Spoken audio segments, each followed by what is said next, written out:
നിങ്ങളൊന്ന് കണ്ടില്ലേ? ആ സൈറ്റ് തന്നെയാ. ആ അത് തന്നെ. ഞാൻ സാധനം കൊടുക്കാം. ഡാ, ആ ഹോട്ടൽ പ്രൊജക്ടിന്റെ സ്ഥലം കണ്ടില്ലേ? അവരാ. ഓ ആ സാജന, തീർച്ചയായിട്ടും സ്കെച്ചും പ്ലാനും കൊടുത്തേക്കണം. ഓ ശരി. ഞാൻ നമ്മുടെ ടോട്ടൽ 3 months വർക്കും പ്രോഗ്രസ്സും നോക്കുമായിരുന്നു. And it's really a miracle achievement. സാജന് കിട്ടിയ പണത്തിൽ നിന്നും നമ്മൾ എടുത്തത് എത്രയാ? 50. എത്രയാ? 50. ആ, വേണമെങ്കിൽ ആ 50 അടുത്ത മാസം തിരിച്ചു വയ്ക്കാം. ഞാൻ ആലോചിക്കുന്നത് തിരിച്ചാ. ബാക്കിയും കൂടി എവിടെ എടുത്ത് ഇൻവെസ്റ്റ് ചെയ്താലോ? ഓക്കെ, അത് വേണ്ട, അത് വേണ്ട. ഞാൻ എല്ലാം കേട്ടതാ. പാറു പറഞ്ഞാൽ ശരി. ഡാ, നമ്മളിപ്പോൾ 100 കിലോമീറ്റർ സ്പീഡിലാണ് പോയിക്കൊണ്ടിരിക്കുന്നത്. നീ ചുമ്മാ ഇടയ്ക്ക് ഒരു ബ്രേക്ക് കൂട്ടാൻ നോക്കോ? സ്പീഡ് ഒന്ന് കുറച്ച് സൂക്ഷിച്ച് ഓടിച്ചു നോക്ക്. ഇടയ്ക്ക് ബ്രേക്ക് ചവിട്ടേണ്ടി വരത്തേ ഇല്ല. തുടങ്ങി രണ്ടും കൂടി. സാജൻ പറഞ്ഞത് ഒരർത്ഥത്തിൽ ശരി. റിസ്ക് മുഴുവൻ എടുത്തിരിക്കുന്നത് അവരാണല്ലോ. May I come in? Yes, come in. Sir.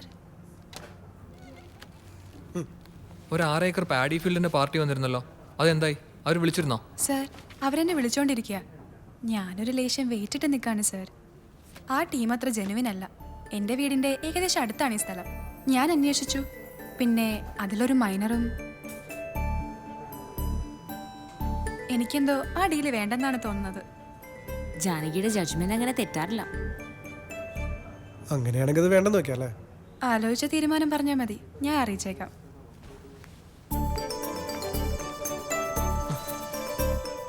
എത്ര പെട്ടെന്നായി പെണ്ണ് റിയൽ എസ്റ്റേറ്റ് പണി പഠിച്ചത്. ജീവിതത്തിൽ വിശപ്പ് പതിവായാലേ ആരും എന്തും പഠിക്കും. അത് ജാനകിയുടെ ഒച്ചയല്ലേ?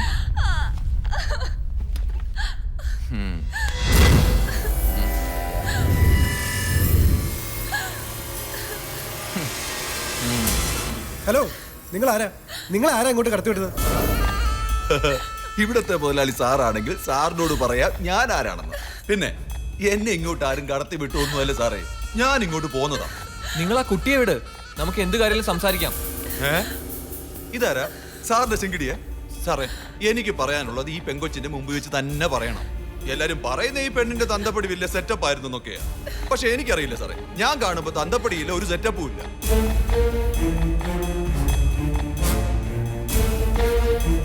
കുറെ പേരുടെ പണം വാങ്ങിയിട്ടുണ്ട് പലിശയ്ക്ക്. ഒരു 10,000 വരെ കൊടുത്തത് ലക്ഷങ്ങളായി. വലിയൊരു മുതലിന്റെ വാങ്ങി കൊടുത്ത ഇപ്പൊ മുതലുമില്ല, പലിശയില്ല. ഇവിടെ വന്നൊരു സീൻ ഉണ്ടാക്കിയ പലിശയെങ്കിലും കിട്ടുമെന്ന് ആരും പറഞ്ഞതൊന്നുമല്ല, എനിക്ക് തോന്നി. ഞാനിങ്ങി വന്നു. ഞാൻ പറഞ്ഞു നോക്ക് സത്യമാണെന്ന്. കൊച്ചു അവരെ നോക്കി ഒന്ന് മൂളിയേക്ക്. ഇവര് കാശ് തരാന്ന് പറഞ്ഞാൽ ഞാനങ്ങ് പോയേക്കാം. മിസ്റ്റർ, നിങ്ങൾ പറഞ്ഞൊക്കെ ശരിയായിരിക്കാം, പക്ഷെ ഞങ്ങൾ എന്താ ചെയ്യാ? ഈ കുട്ടി ഇവിടെ ജോയിൻ ചെയ്തിട്ട് 1 മാസം പോലും ആയിട്ടില്ല. അത് സാരമില്ല സാറേ. കുറെ മാസം ശമ്പളം ഒരുമിച്ച് കൂട്ടിയിട്ട് ഒരു 3 മാസത്തെ പലിശയെങ്കിലും ഇങ്ങിതാ. 75,000 രൂപ. ഞാൻ നിങ്ങളുടെ കാല് പിടിക്കാം, ഇവിടുന്ന് പോണം. വിവേക്, പോലീസിനെ വിളിക്കും. അയ്യോ, അത് വേണ്ട സാറേ. പോലീസ് വന്നാൽ ഞാൻ പെട്ടുപോകും. ഞാൻ അങ്ങ് പോയേക്കാം. 2 ദിവസം സമയം കൊടുക്കാം കൊച്ചിന്. അതിനു മുമ്പ് പലിശയെങ്കിലും കിട്ടിയാൽ മതിയായിരുന്നു. മുതൽ ഞാൻ എങ്ങനെയാലും റെഡിയാക്കിക്കോളാം. ഹോ,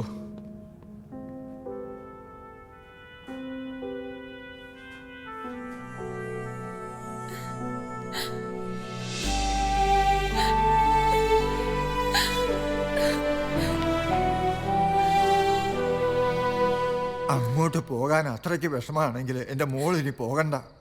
ബാലകൃഷ്ണൻ്റെ മക്കള് നാണം കെട്ട് ഒരു ജോലിക്കും എങ്ങും പോകണ്ട. അത് തന്നെയാണ് എൻ്റെ അഭിപ്രായം. പക്ഷെ പിന്നെ എങ്ങോട്ട് പോകണമെന്ന് കൂടി മുത്തശ്ശൻ കുട്ടികൾക്ക് പറഞ്ഞു കൊടുക്കണം. മുത്തച്ഛ, അമ്മയ്ക്ക് വേണ്ടി മാത്രം ഒന്ന് സൈലൻസ് പറയോ? വേണ്ട, മിണ്ടുന്നില്ല, ഞാൻ പോയേക്കാം. പക്ഷെ വിശപ്പും ദാഹമെന്നും പറഞ്ഞ് ആരും അടുക്കളയിലോട്ട് വന്നേക്കരുത്.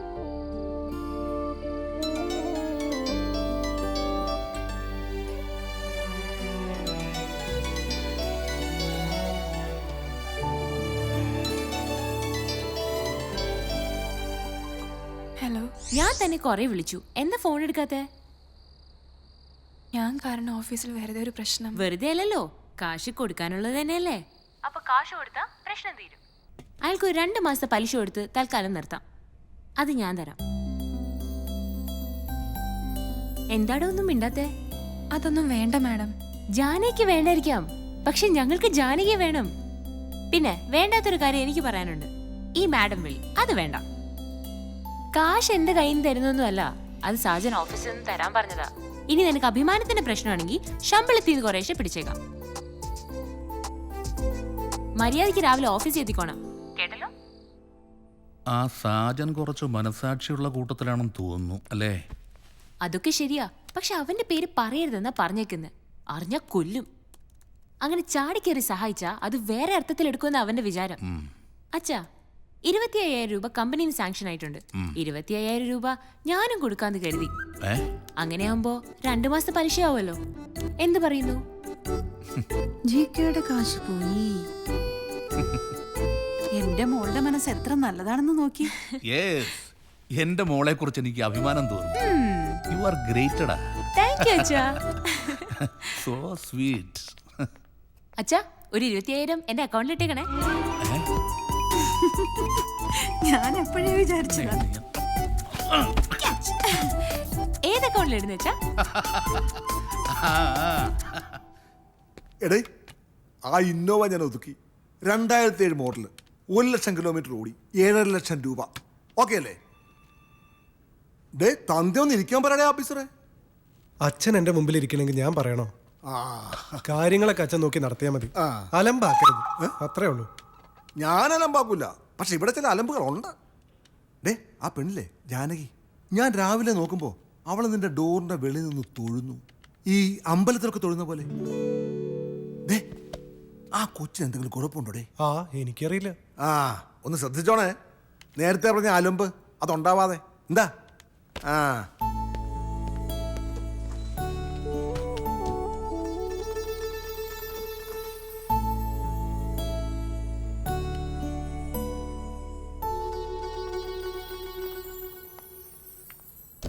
കയ്യിലിരിക്കുന്ന ഫയലോട് വെച്ചിട്ട് പൊക്കോളൂ. ഓ, ഫയലില്ലല്ലേ? എന്നാ പിന്നെ ഇപ്പൊ പോയിട്ട് പിന്നെ എപ്പോഴെങ്കിലും ഒരു ഫയലുമായിട്ട് വന്നോളൂ. Thanks sir. ഇക്കാലത്തൊരു മനുഷ്യന് ചെയ്യാത്ത സഹായ സാർ ചെയ്തത്. ഓ, 50,000 രൂപ ഒരുമിച്ച് കൊടുത്തപ്പോ അവരൊന്ന് അടങ്ങി. ആ, ഞാൻ ചോദിക്കാതെ തന്നെ എന്നെ സഹായിച്ച സാർ എന്റെ ദൈവമാണ്. അയ്യോ, എനിക്കിതൊന്നും കേൾക്കുന്ന ഇഷ്ടമല്ല. താനൊന്ന് പോവോ? സാർ ഞാൻ ബാക്കി പിന്നെ പറയാം.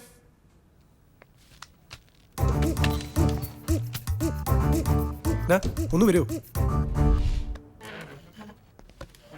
എന്താടാ അത്യാവശ്യം? അവളില്ലേ, ആ പന്ന പാർവതി, അവള് പരിച്ച പണിയണ്ട. അവള് പറഞ്ഞിരിക്കുന്നു ജാനകിയുടെ അടുത്ത് ആ കാശ് കൊടുത്തത് ഞാനാന്ന്. നമ്മൾ അവളോട് പ്രത്യേകം പറഞ്ഞിരുന്നതല്ലേ? മാത്രോ? 25,000 അല്ലേ കൊടുക്കാൻ പറഞ്ഞത്? അതെ. അവള് കയറി 50,000 കൊടുത്തിരിക്കുന്നു.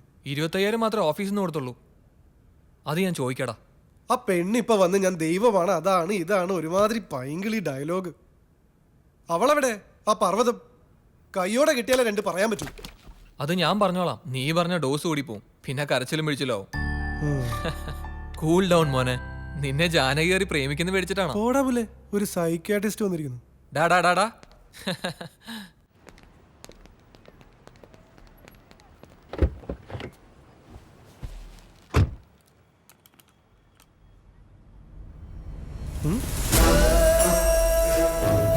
പേടിച്ചു പോയോ?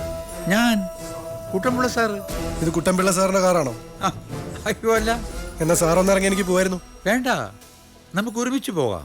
മനുഷ്യനിവിടെ വട്ട് പിടിച്ചിരിക്കുമ്പോൾ അയാളുടെ ഒരു വട്ട് പിടിച്ചിരിക്കുന്ന ആളിന്റെ വട്ടൊന്ന് മൂപ്പിക്കുക എന്റെ ഒരു വിനോദമാണ്. ഞാനൊന്ന് വിനോദിക്കട്ടെ. വിവേക്, സണ്ണി, അച്ഛാ. ഓ, സണ്ണി അച്ഛൻ ഈ പള്ളിയിലെ വികാരിയാണോ? എന്താ മക്കളെ? ദേ എന്റെ കാറിൽ ഒരു വിചിത്ര ജീവി, ഒന്ന് പിടിച്ചിറക്ക്. എവിടെ? പിടിച്ചിറക്കിയൊന്നും വേണ്ട. ബാറ്ററിക്ക് ഇപ്പോഴും നല്ല ചാർജ് ഉണ്ട്. പഴയ ബാറ്ററി അല്ലേ മക്കളെ? ഇനി ചാർജ് കുറഞ്ഞാൽ അപ്പൊ പുതിയ ബാറ്ററി എടുത്തിടും. നിങ്ങളാരാ? അത് പറയാം ആദ്യം. വെപ്രാളം കണ്ടിട്ട് സാജന്റെ അച്ഛനാണെന്ന് തോന്നുന്നു. വാസൂട്ടി എന്നാണ് പേരെങ്കിൽ അത് നന്നായിട്ട് ചേരും. എന്നാല് പേരിനും രൂപത്തിനും ചേരാത്ത ചില സ്വഭാവങ്ങൾ കൂടെ കയ്യിലുണ്ട്. അത് കാണിക്കണ്ടെങ്കിൽ വന്ന കാര്യം പറ. ഞാനൊരു ലിസ്റ്റ് തയ്യാറായിക്കൊണ്ടിരിക്കുക, പുത്തൻ പണക്കാരുടെ. ആ ലിസ്റ്റിൽ ഏറ്റവും മുമ്പില് വാസൂട്ടിയേട്ടൻ്റെ മകൻ സാധന. അപ്പോൾ അദ്ദേഹത്തെ കണ്ട് ഒരു കുറ്റാന്വേഷണം നടത്തിയിട്ട് പോകാമെന്ന് കരുതി. പക്ഷേ നിങ്ങൾ ആരും സഹകരിക്കുന്നില്ല. എന്നാ ഞാൻ വിട്ടോട്ടെ. ബാറ്ററി വീക്കായില്ലെങ്കിൽ വീണ്ടും വരാം. അല്ല, വരേണ്ടി വരും, കാണേണ്ടിയും വരും.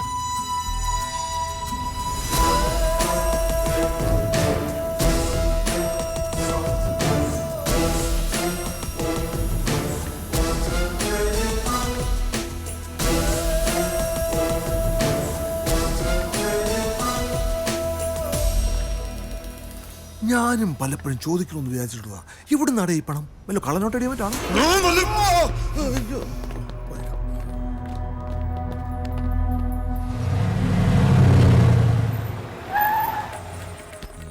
ഗണപതി ഭഗവാനേ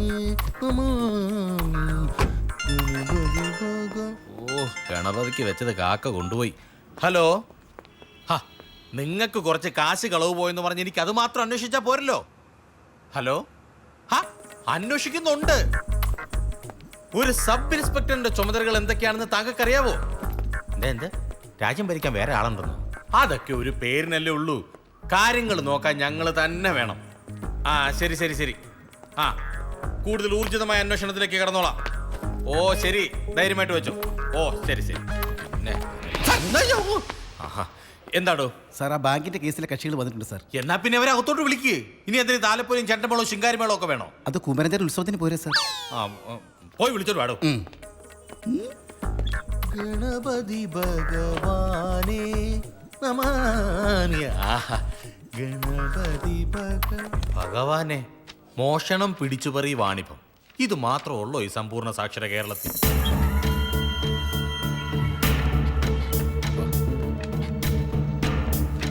അയ്യോ നമസ്കാരം സാറുമാരെ. നമസ്കാരം. 3 പേർക്ക് സുഖമല്ലേ? അതെ. അങ്ങ് കൊമ്പത്ത് പിടിപാടുള്ള നിന്നെയൊക്കെ ഇങ്ങനെ എഴുന്നേറ്റ് നിന്ന് ബഹുമാനിച്ചില്ല. എന്റെ തൊപ്പി പോകാൻ അത് മതിയല്ലോ. ഓ പവനൻ സാറ് നല്ല ചൂടിലാണല്ലോ. അതെ, സാറിന് വൈറൽ ഫീവറാ. ജോസപ്പേ, അല്ല സാറേ, ഞങ്ങളെ കണ്ട് എണീറ്റ് ബഹുമാനിച്ചില്ലെങ്കിലും ഒന്ന് ഇരുത്തി സംസാരിക്കായിരുന്നു. കണ്ട സാർ ലേശം ഒന്ന് ഇറങ്ങിപ്പോ അവൻ കീറുന്ന കയറ്റം കണ്ട. ഇവനെയൊക്കെ ഇറക്കാടോ. ഈ കേസൊന്ന് പഠിക്കട്ടെ, എന്നിട്ട് തീരുമാനിക്കും ഇവനെയൊക്കെ ഇരുത്തണോ അതോ കിടത്തി ഉരുട്ടണോന്ന്. 3ാമത്തെ ഒരു ഐറ്റം കൂടെ വേണ്ടി വരും. അതെന്റെ വക യവന്. ബാങ്ക് ലോൺ അടച്ചിട്ട് 6 മാസമായി അല്ലടാ? അതെ സാർ, ലേശം ടൈറ്റ് ആയിരുന്നു. പെണ്ണുങ്ങളൊന്നും ഇപ്പൊ മാലം കമ്മലും ഇട്ടുണ്ട് റോഡേ നടക്കുന്നില്ലടാ. ഉണ്ട് സാർ, ഒക്കെ മുക്ക.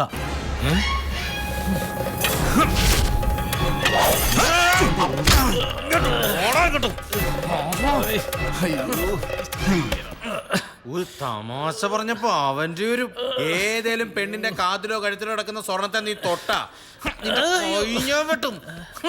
പറയടാ, ബാങ്കിലെ പൈസ എപ്പ അടയ്ക്കും? പറയടാ, എന്തെങ്കിലും പറയടാ. ഒന്നി പിടിച്ചു പറിക്കണം, അല്ലെങ്കിൽ കളഞ്ഞു കിട്ടണം. പോടാ. എന്താണ് നിന്റെ നാവിറക്കിപ്പോയോ? പറയടാ. സാറേ, അത് കൃത്യമായിട്ട് എങ്ങനെ പറയാനാ? ആരെ കൊന്നിട്ടാണെങ്കിലും ഞാനത് ഉടനെ അടച്ചോളാം. പോ സ്ഥലം വിട്. അപ്പൊ സാറ്റർഡേ നമ്മൾ വീണ്ടും കാണുന്നു, ടേംസ് ഉറപ്പിക്കുന്നു. വേണി അന്ന് തന്നെ എഗ്രിമെന്റ് വെക്കാം. എന്താ സജ? പിന്നെന്താ, അഡ്വക്കേറ്റിനോട് ഡ്രാഫ്റ്റ് റെഡിയാക്കാൻ പറഞ്ഞോളൂ.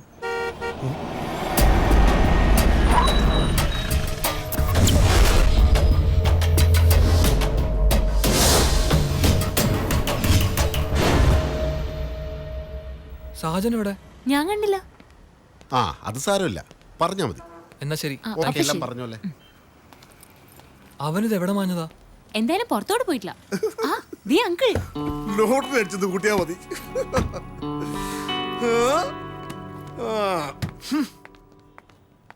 എന്തു പറ്റിയടാ? എടാ, ഒരു സ്കോർപിയോ നമ്മുടെ ഓഫീസിന്റെ മുമ്പിൽ വന്ന് നിന്നോ? വന്നു. അതിനെന്താ പ്രശ്നം? അതിന്റെ നമ്പർ KL018999 അല്ലേ? അതെ. എടാ, അത് ആ വണ്ടിയാടാ അന്നത്തെ. എന്നിട്ട് അവന്മാരെവിടെ? ആ 3 സംഘം. അവരെയൊന്നും ഞാൻ കണ്ടില്ല. അത് ഓടിച്ചോണ്ട് വന്നത് എന്റെ അച്ഛനാ. അച്ഛനോ? ആ വണ്ടി ഇങ്ങനെ അച്ഛൻ്റെ വന്നു? 2009 മോഡൽ, വെറും 60,000 കിലോമീറ്റർ ഓടി, super number, red colour Scorpio. എന്ത് കൊടുക്കണം? ഒരു 6 ലക്ഷം. ഓക്കെ, 5.5 വേണ്ട, 5. ഒരു 4 ലക്ഷം പറ, അതിന് കിട്ടുമോ? വേണ്ട, 3.5, 3.4. അയ്യ, ചുമ്മാ കിട്ടി.